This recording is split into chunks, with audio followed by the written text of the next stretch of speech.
Buenos días, señoritas, muchachos, ¿cómo me les va? Buenos días, profe. Buenos días, profe.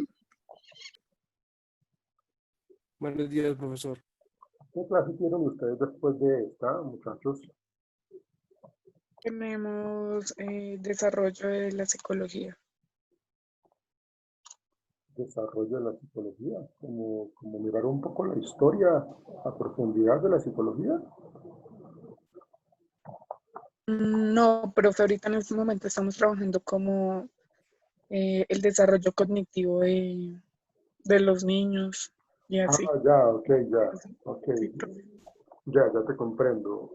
Es que cuando tú dijiste, Jessica, de que era el desarrollo de la psicología, pensé que era algo así como lo que iniciamos hablando nosotros en el módulo.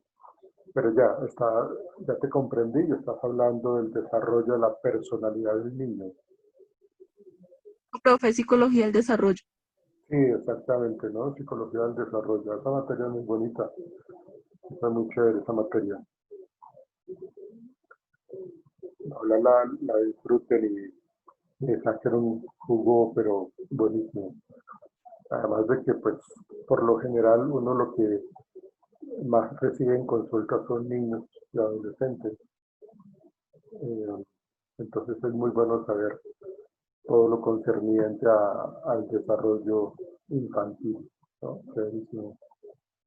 Yo supongo que ustedes irán a hacer algún tipo de especialización eh, que los encamine por un área más en particular, ¿no? Eso es importante, tener una especialización en algo que los mueva más, ¿no? Hay algunos que se meten con querer ayudar más a los abuelitos, hay algunos que se involucran más con los niños, otros más a nivel de pareja, otros más con respecto a pacientes terminales y sus familias, otros más a nivel de la sexualidad. Entonces tiene que ver mucho con cada área que a uno le llama la atención. ¿Sí? Yo sí tengo claro que una de las cosas que yo no trabajo mucho es yo creo que les haya dicho, son las adicciones. Las adicciones son unos casos muy fuertes para trabajar, precisamente porque pues, el organismo está involucrado ahí, ¿no? Cuando se habla de adicción, se habla de una dependencia, y es una dependencia bioquímica a ciertos fármacos, a ciertas actividades, porque la ludopatía es un tipo de adicción, ¿sí? La adicción al sexo también es un tipo de adicción. Entonces, este tipo de adicciones son bastante complicadas para trabajar. Sobre todo lo que son la farmacodependencia. Pero pues, chévere lo que ustedes están viendo. Nosotros en la universidad, cuando yo estaba estudiando, veíamos eso, ¿no? Desarrollo de la personalidad del niño. Eso fue en tercer semestre y luego desarrollo de la personalidad del niño en cuarto semestre. ¿Sí? Y bueno, es muy bonito, muy interesante. Buenos días para todos. Buenos días, profe, ¿me escucha? Buenos días, profe. Diego, sí, lo escucho. Profe, yo tengo una pregunta sobre el taller de la resiliencia. Señor, dígame. Pues me perdonarán la ignorancia No, o dígalo, puede que mi pregunta sea muy obvia, pero hay una pregunta que no entiendo que dice reevaluar y afrontar tus proyectos desde una actitud resiliente. O sea, no la puedo comprender. Ok, no se preocupe, Diego. Ya he escuchado esa pregunta que su merced me acaba de decir en el grupo de la noche. No se afane. Pues, toda la pregunta que uno tenga hay que hacerla. Queda uno más mal cuando uno no pregunta y por pena pues no pregunta uno. Entonces, pues no, las preguntas hay que hacerlas. Lógicamente hay que saberlas hacer. Pero con base a eso, pues pienso que lo que yo pretendo con esa pregunta es con base en su proyecto o una serie de proyectos que su museo tenga en su vida, cómo este proyecto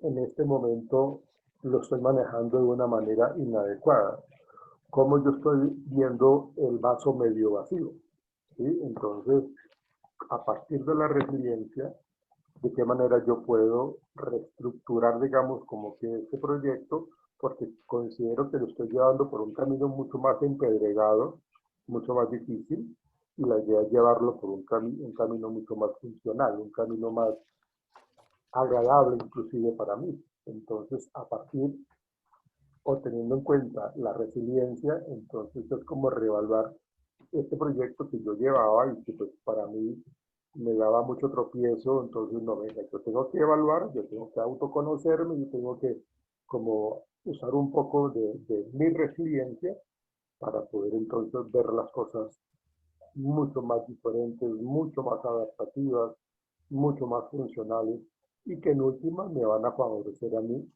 en mi bienestar emocional y pues voy a tener el camino mucho más despejado. Esa es como la idea. No sé si me hice entender. Sí, profe. ¿Sí, Ahora Diego? sí. ¿Claro? Sí, ya quedó muy claro, profe. Gracias. Con mucho gusto, hombre. Esa es la idea. Esa es la idea que pretendo que tengamos claro con ese taller. Bien. Vamos entonces a iniciar nuestros temas desde el conductismo. Fíjense que ayer estábamos hablando precisamente de todo lo que implica el conductismo, ¿sí? Entonces vamos a comenzar con Alejandra. Alejandra, ¿estás? Sí, Así. señor, buenos días, profe. ¿Quieres que comparta lo que tú me enviaste? Sí, primero compartimos pues como lo dices del celular, es cortica, pero pues de igual manera yo voy a hablar y voy a explicarles bien. Bueno, Entonces, permítanme, sí, discúlpame un instante, no active el WhatsApp web, entonces voy a conectar mi celular con el portátil para poder compartirlo desde allí. vale, profe. Dame Gracias. 2 minutos, denme máximo 2 minutos, por favor.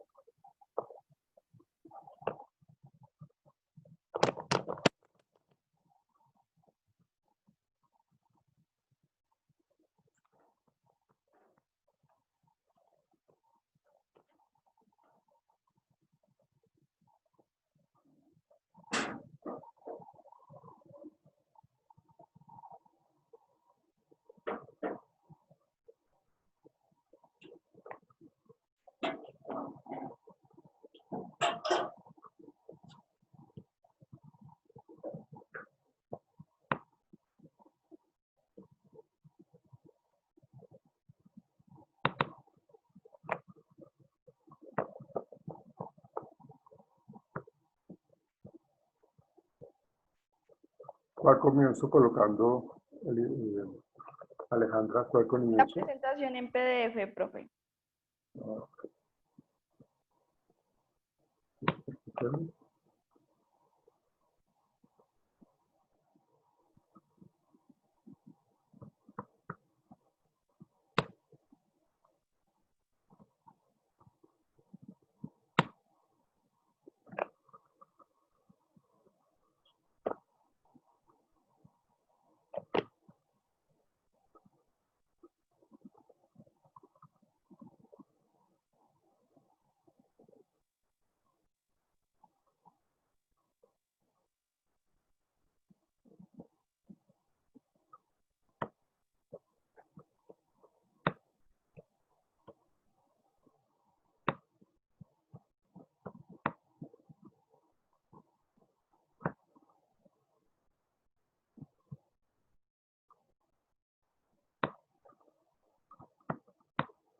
¿Tiene audio o solamente es No, profe, solamente es la presentación porque igual ahorita muestro 2 videos con bueno. base a lo que voy a explicar.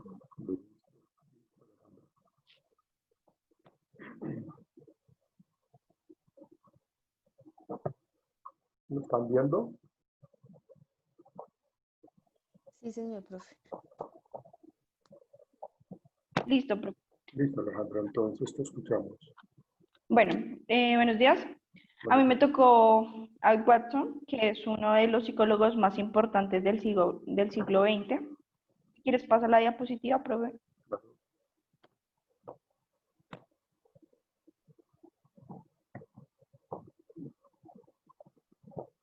No está corriendo.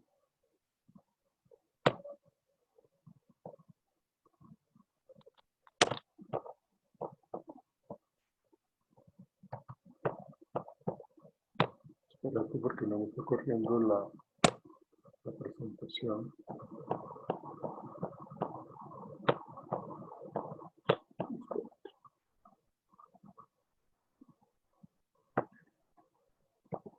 Espérate que toca reiniciarlo por acá. Dame un instante. Vale, profe.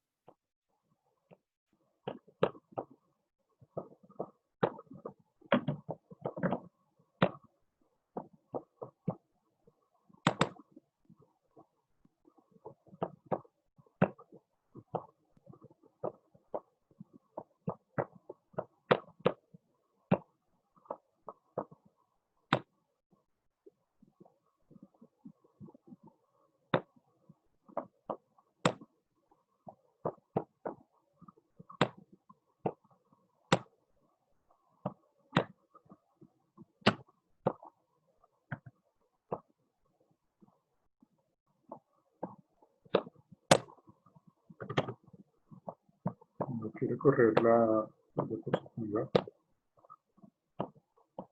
Solamente como que se queda quieta en la primera diapositiva. Es que yo no sé si a mí me deja compartirlo desde el celular. A ver, hago el intento, profe. No, es más complicado. Espérate. Pero no entiendo por qué no nos deja, no avanza. Ya lo coloqué directamente desde el escritorio. Espérate, vuelvo y cierro acá.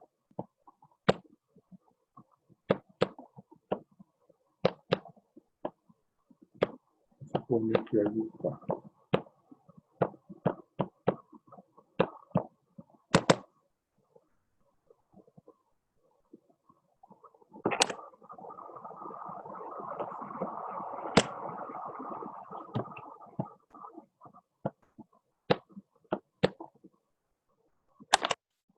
No, ya sé qué es lo que pasa. Lo que pasa es que como es una presentación en PDF, no corre así como normalmente uno lo corre con el Enter, sino hay que manejarlo con el cursor. Eso es lo que pasa, señorita. Ok, sí, es que sí me dejó enviártelo por el celular. Sí, ok, pero ya sé entonces cómo lo podemos manejar.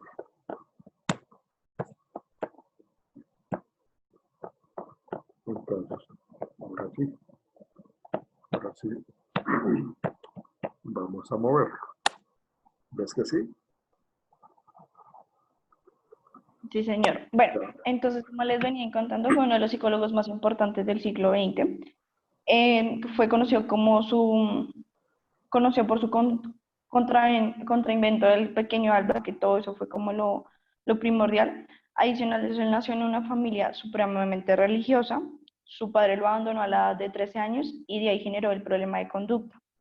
En la Universidad de Chicago empezó a investigar sobre el proceso como tal de la rata blanca. Ahí vamos a empezar como uno de sus logros más importantes. Él fue el que fundó la Escuela de la Psicología Conductista en 1913, obtuvo su licenciatura a los 21 años, presentó su tesis sobre el experimento de la rata blanca, que más adelante les explicaré cómo es, siendo el más joven de 25 años, pues presentando el doctorado. En 1909 se convirtió en el editor de la revista Psicología Rembrandt y en 1914 se convirtió en presidente de la Asociación Americana de Psicología. También en 1957 la APA recompensó a Watson con medalla de oro. APA es como una agencia escritura de las normas APA, ya que pues en el momento en que él escribía sus libros tenía un buen manejo y pues a las grandes cosas que llegó a escribir como fue muy reconocido. También bueno, que les confirmo, mantenía una relación con su afair, con su ayudante. Como esos serían como los datos importantes de él, y en 1958 fallece en Nueva York. E importante, yo quise resaltar, profe, lo que es la conducta observable, ¿sí? Él siempre se fue con el conductismo y siguió el ejemplo de Pavlov. Pues ya sabemos que está el condicionamiento clásico, que fue el que generó Pavlov, pero sin embargo a mí el que más me llamó la atención que él generó fue la conducta observable. Entonces, como él dice la imagen, la cual considera que debe ser objeto de estudio de la psicología y la relación entre el estímulo y la respuesta. Esta como tal es la que el individuo deja en claro sus emociones y pretensiones, sentimientos y actitudes ante sus actos, ya sean conscientes o inconscientes. Entonces, como podemos observar en la imagen, se sigue una secuencia de lo que desde pequeño, porque pues para poder seguir una conducta o aprenderla, se tenía que seguir ejemplos, ¿sí? Entonces, así lo vemos en la imagen, desde el niño que está en el televisor o de la crianza de los padres, el niño siempre va a absorber lo que los demás le enseñan, lo que él llega a ver. Entonces, eso le va a generar una conducta como tal. También, aparte de lo de la conducta observable, se pueden notar varios ejemplos de los cuales tengamos presente que el condicionamiento clásico,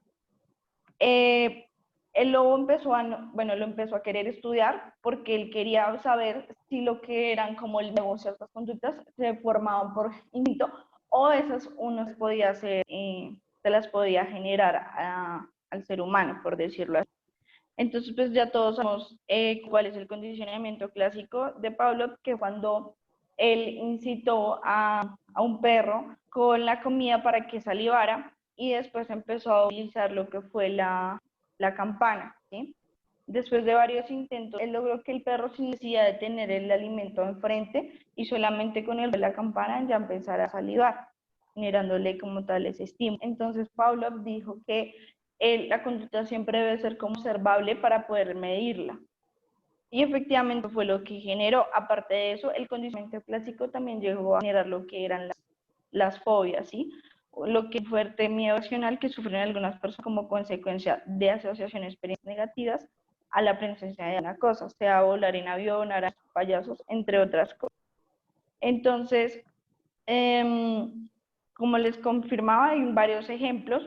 Una conducta observable se escucha como una persona patea y lanza objetos al suelo, lo que indica que está enojada y que además tiene una conducta agresiva.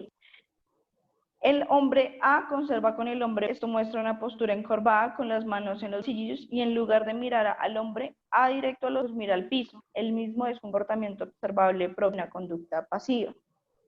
Y otro ejemplo que son las conductas no observables, como para que tengamos una diferencia, es cuando una niña se siente atraída por un niño, sin embargo la guarda como un secreto y jamás se declara. O la otra es un niño desea ser un cirujano, las personas de su alrededor pueden apreciar cómo él mismo estudia muchos libros de neurociencia y similares, sin embargo nadie se percata de su intención hasta establecer una conversación sobre su futuro profesional. Entonces esas son como las diferencias, lo que se guarda y lo que no se guarda.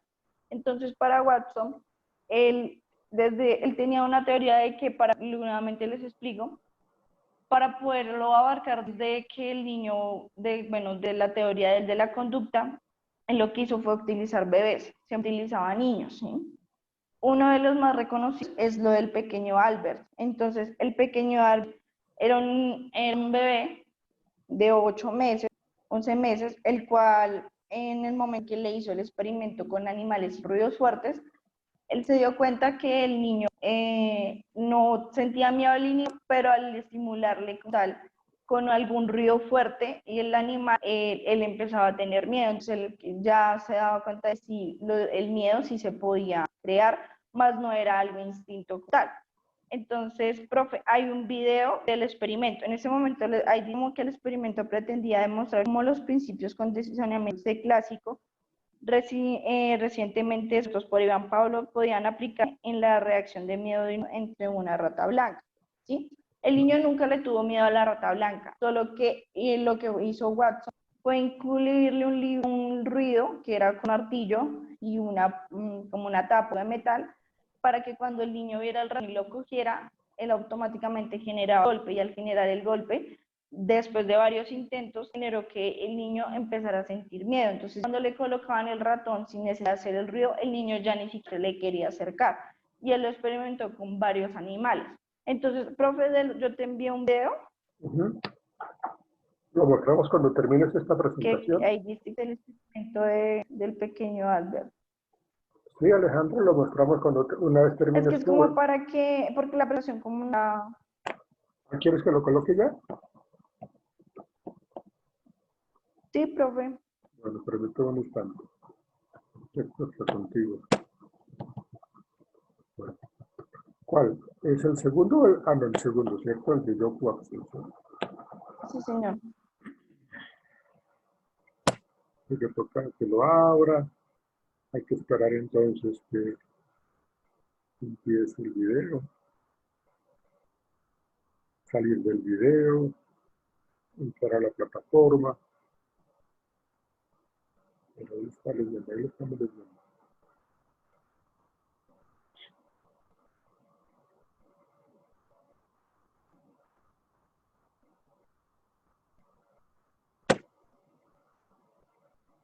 Permíteme un instante.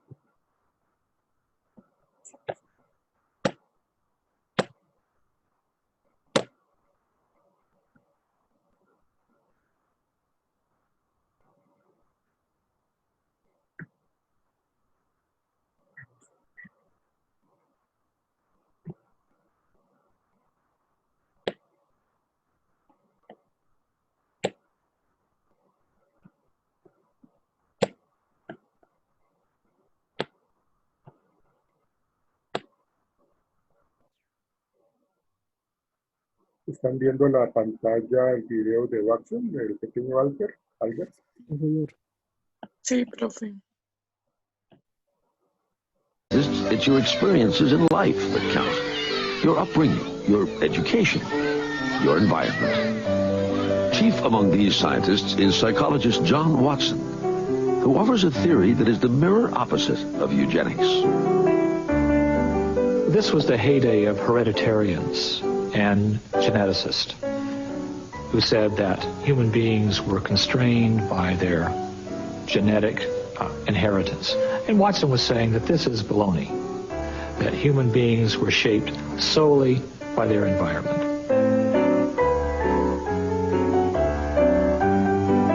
Over the years, Watson studies the behavior of babies, hundreds of them.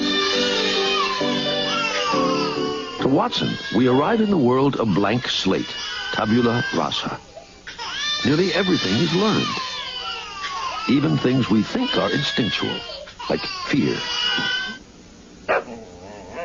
To prove that environment is more powerful than genetics, Watson designs an experiment for an infant known as Little Albert. He's so confident, he films it for posterity.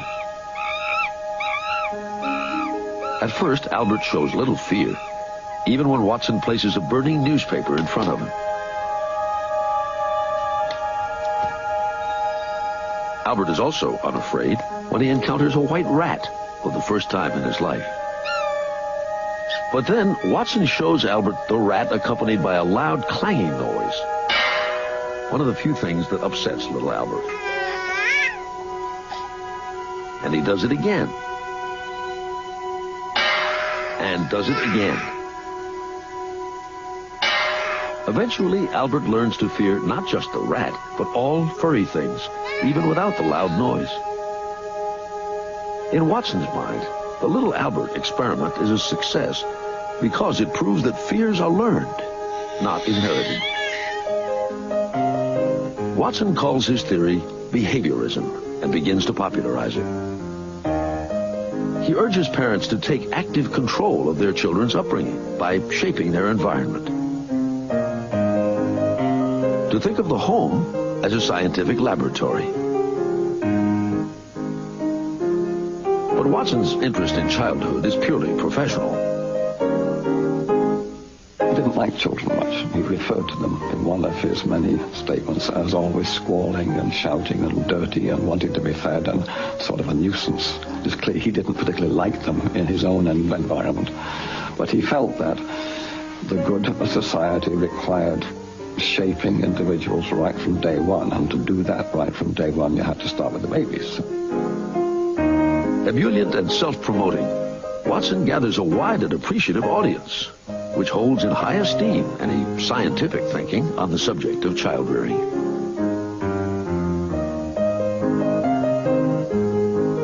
Science was increasingly important in the popular mindset. If science said something, if scientists tested, if scientists experimented, well, then it must be so. But the appeal of behaviorism runs deeper. Its egalitarian philosophy and outlook seems to reflect the very spirit of democracy. Watson was the voice of the American dream. And the American dream was that this is the land of opportunity. You can become what you would like to be, even if you're not there yet. And at least if you don't do it in your lifetime, this is the land in which your children can do it.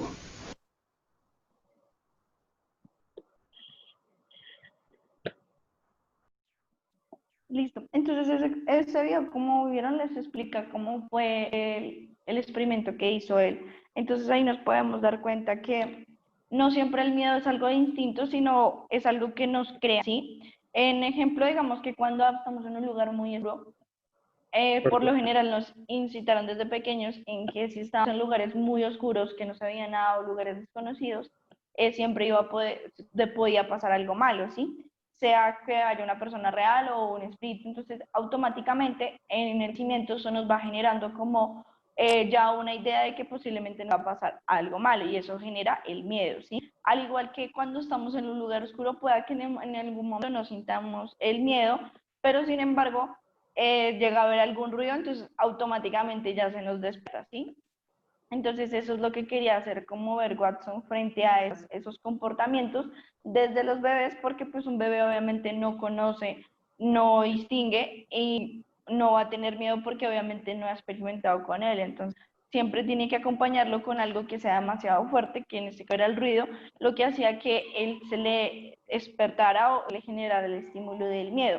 Entonces, por eso él decía que posiblemente no era un instinto, sino que se le creaba como tal, se le influenciaba el miedo.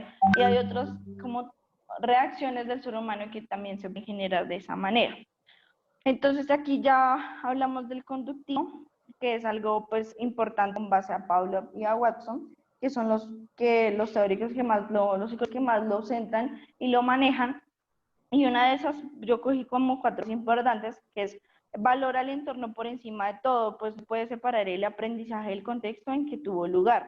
Percibe la conducta de los seres como el resultado de un conocimiento impartido a lo largo de su formación mediante estímulos externos. En este sentido, Watson era heredero de los estudios de Ivan Pavlov sobre el condicionamiento básico. La observación y la modificación de la conducta era la vía de acceso a la interior mente humana. Entonces ya, como podemos ver ahí, ya directamente el conductismo abarca muchísimas cosas para lo que es el estudio de la mente humana y los comportamientos de los seres humanos. En este caso, pues ya hay algo que son las grandes corrientes del conductismo, el metodológico, que es de Watson, y el radical, que es de Skinner. El metodológico, original de Watson, defiende que la mente o procesos mentales existían o no son objetos de estudio científico y por tanto deben ser desechados de la psicología.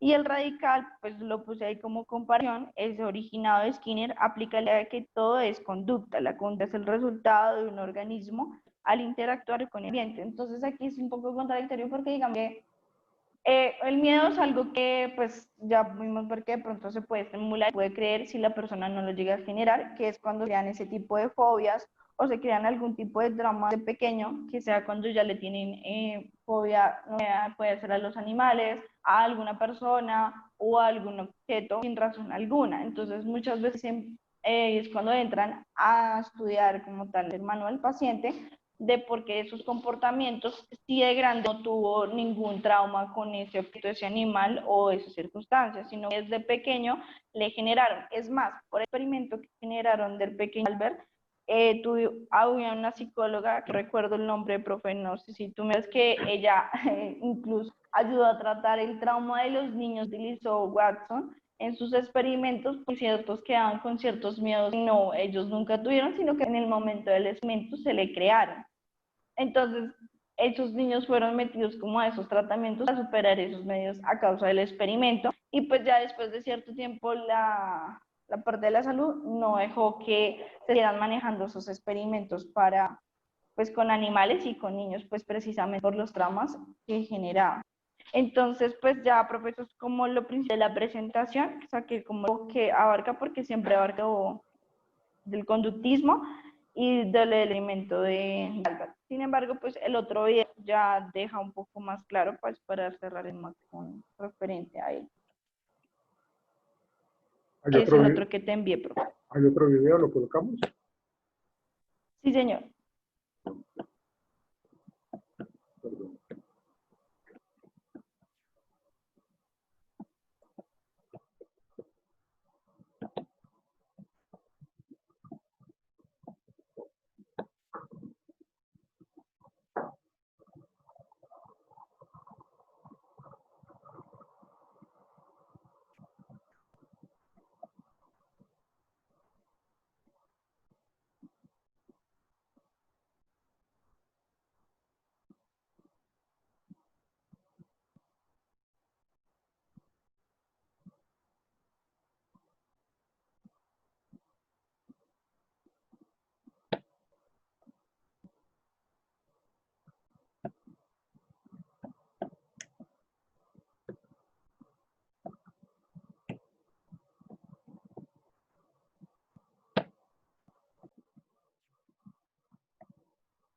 Ahí lo estamos viendo ya.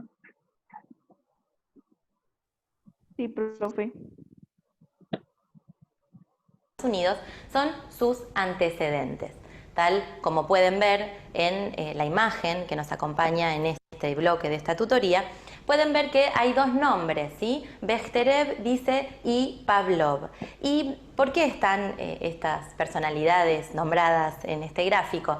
Porque cuando Watson empezó a formular su teoría acerca del conductismo, acerca de este estudio que hace la psicología según su punto de vista, que tenía que estar centrado en el estudio de la conducta humana en tanto relación estímulo-respuesta y que tenía que ser estudiada a través de la observación experimental y en un marco epistemológico positivista, lo que él formula, no, como les decía, no viene de algo que lo genera él espontáneamente, sino que hay contenidos que la ciencia va formulando y lo que él hace es tomarlos y formalizarlos en una propuesta concreta en lo que se llama en este caso una escuela de psicología que tiene sus características particulares.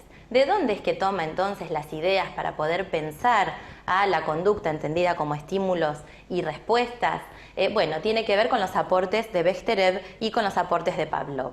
Por ejemplo, Pavlov, lo que toma particularmente de Pavlov, es que Pavlov había estudiado lo que tenía que ver con las formas de condicionamiento que se podían hacer con animales. ¿Con qué animales específicamente? Él trabajó con perros. Tal vez hayan escuchado hablar de los famosos perros de Pavlov. ¿Qué es esto? Él en su laboratorio veía que había unos perros a los que les daba de comer. Y a la par de que les daba de comer sonaba una campana. Entonces lo que empezó a ver él es que asociando estos dos estímulos, ¿no? Había un estímulo que era escuchar el sonido de la campana y el otro que era la presencia de la comida. Eso generaba una respuesta en los perros que antes de comer lo que hacían era salivar. Salivaban en principio ante la presencia del alimento. Pero al incluir Watson este segundo estímulo, al asociarlo a ese primer estímulo presente, que era la presencia de la comida, lo que empieza a ver es que los perros salivan no al ver la comida, sino al escuchar el sonido de la campana. ¿Qué es lo que descubre él ahí? Que entonces hay algo que se ha condicionado, porque la respuesta es la salivación. Primero la salivación era la respuesta ante el estímulo que tenía que ver con la presencia de la comida. Y ahora esa misma respuesta que tenía que ver con la salivación de los perros venía de la mano de escuchar el sonido de la campana. Con el tiempo lo que pudo hacer es correr ese primer estímulo que era la presencia de la comida y lograba que los perros salivaran solo escuchando el sonido de la campana. ¿Qué es lo que hizo ahí? Condicionó una respuesta a un estímulo distinto que era el primero que estaba presente, que era la presencia de la comida. Entonces, lo que él estudió son formas de condicionamiento, y esto es lo que toma Watson. ¿Qué otra cosa toma Watson de Bechterev? Lo que tiene que ver con los reflejos condicionados. Entonces, con estas ideas, él puede plantear que su objeto de estudio, la conducta, va a tener que ver con el estudio de las relaciones que se establecen entre estímulos y respuestas. ¿Y qué es lo que va a plantear él? Bueno, que justamente esa relación se puede condicionar, digamos que no es natural, ¿sí? Si bien puede haber estímulos asociados a determinadas respuestas, la propuesta de él es que esto puede entrenarse, puede modificarse, y entonces que pueden lograrse cambios entre los estímulos y las respuestas, pero siempre el estudio de la conducta va a tener que ver con esa unidad indisociable entre estímulo y respuesta. Y por supuesto, desde la base de trabajo que él propone, estos estímulos y estas respuestas van a tener que ver con cuestiones más conductuales, digamos, ¿no? Con justamente todo lo que puede ser observable, lo que puede ser accesible directamente por los sentidos. Estamos hablando justamente de un sonido de una campana que se escucha, un plato de comida que se ve, la salivación en los perros, que también es registrable y analizable. ¿Por qué? Porque justamente lo que intenta hacer Watson es pensar la conducta en términos de que pueda ser observable, que pueda ser medible y que pueda ser reproducida en el tiempo. Está buscando algo que pueda ser también, llamamos, cuantificable. Como estamos viendo, está tratando de ser fiel a los rasgos del positivismo. En el próximo bloque vamos a repasar qué era el positivismo, que ya presentamos la semana pasada en la unidad 1. Entonces ya pueden ir viendo que entre la propuesta de Wundt y la propuesta de Watson, estamos comparando unidad 1, unidad 2, aspectos de cada una, vamos a poder establecer. Bueno, entonces pues ya vimos como más un poco clara la idea de cuál era la referencia y por qué seguía como un ejemplo de lo que había hecho Watson a Pablo. Entonces pues eso es la conducta y el conductismo, y pues se los quise enviar porque es como es más fácil de explicarlo. Y hay una frase que él maneja, y es que la conducta es es lo único real, objetivo y práctico, en tanto que la conciencia abstracta y fantasiosa. Estaba convencido de que estudiando el comportamiento de los animales se podía ignorar a la conciencia, y decidió hacer lo mismo con los humanos. Y ya, profe, eso fue como lo principal que encontré. Bien, sí, gracias, Alejandra. Sí, centrarnos un poco más en esa parte del conductismo, y es claro que la explicación que tú nos das a través del video es cómo se puede jugar con los procesos de condicionamiento, cómo se pueden manipular los estímulos, cómo se pueden manipular las variables externas para poder generar cierto tipo de cambios comportamentales. Y eso fue lo que hizo Watson en sus experimentos, ¿no? Eso fue lo que hizo Pavlov en sus experimentos. Él empezó con el condicionamiento clásico, luego lo empezó a trabajar de una manera de cómo se puede condicionar hacia atrás, cómo se puede contracondicionar. Y demuestran, el conductismo demuestra que simplemente es manejar una serie de estímulos y la gente termina aprendiendo cosas que uno quiere que aprenda. Y esa es como la idea del conductismo. Lógicamente, pues, se pelea mucho con el conductismo porque no somos solamente mecánicos, sino que también tenemos procesos internos que ellos, los conductistas, no los quieren aceptar de una manera importante. Ya nos vamos a ingresar nuevamente para que